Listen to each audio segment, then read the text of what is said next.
In the fourth chapter, Lord Krishna talked about knowledge and renunciation. He referred to the wise man as one whose karmas are burnt by the fire of knowledge.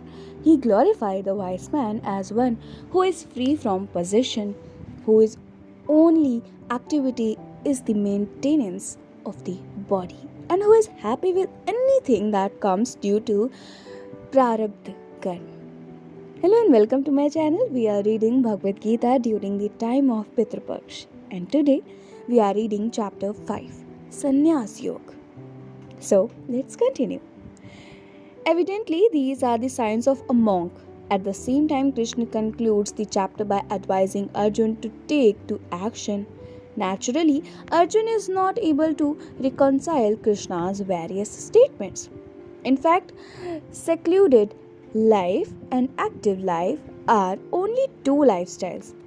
The first is called Ashram Sannyas and the latter is called Karma Yoga. In both the lifestyles, one is identified with the equipments. He is Karta and hence a Sansari. This shows that lifestyle itself cannot give liberation. When self-knowledge is gained, one discovers that he is a Karta, a Bhokta and hence a Sansari. Thus, the renunciation of body identification is true sannyas, which is called Gyan Karma Sannyas. This sannyas can coexist with active life because it is mental renunciation. But ashram sannyas cannot coexist with active life because it is physical renunciation. Krishna is advising Arjun to remain in the society and attain the goal of Gyan Karma Sannyas. But Arjun mistakes the sannyas and ashram sannyas and sees contradiction in Krishna's teaching. So the chapter begins with Arjun's doubt as to how a person can remain in duty and be free from action at the same time. Krishna introduces the two lifestyle once again and says that either of the lifestyle can help a person in getting moksha.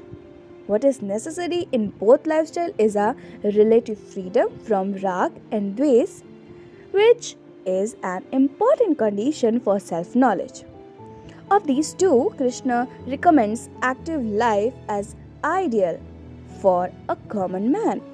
As the Lord himself points out, a secluded life is difficult to pursue without maturity. In the next 6 verses, the Lord talks about Karma Yoga and the stages of progress.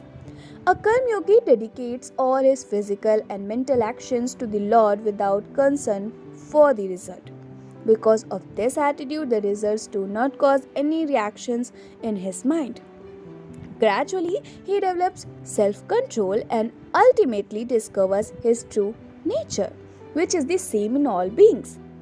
Of course, this is accomplished through the teaching of a guru alone. This is called Gyan Karma Sannyas. In the following verse, Krishna discussed the characteristics of a wise man and his wisdom. Since he has discovered his identity with the pure self, his nature is the same as that of the self. In his presence, all the organs function, neither does he act nor does he instigate anyone. According to their nature, the organs act and represent. He is beyond good and evil results. Still, because of ignorance, one is deluded. When self-ignorance is destroyed by self-knowledge, Brahman, which is the true nature, becomes evident. Being spontaneously established in Brahman through the pursuit of Shravanam, Mananam and Nidhi Dhyansanam. These wise men revel only in Brahman. Thus, freed from all impurities, they attained Videha Mukti, from where there is no return. They recognize the one homogeneous awareness existence which is behind all beings as their substratum. Thus, having discovered the identity with the defectless, ever unaffected Brahman, they overcome mortality here itself.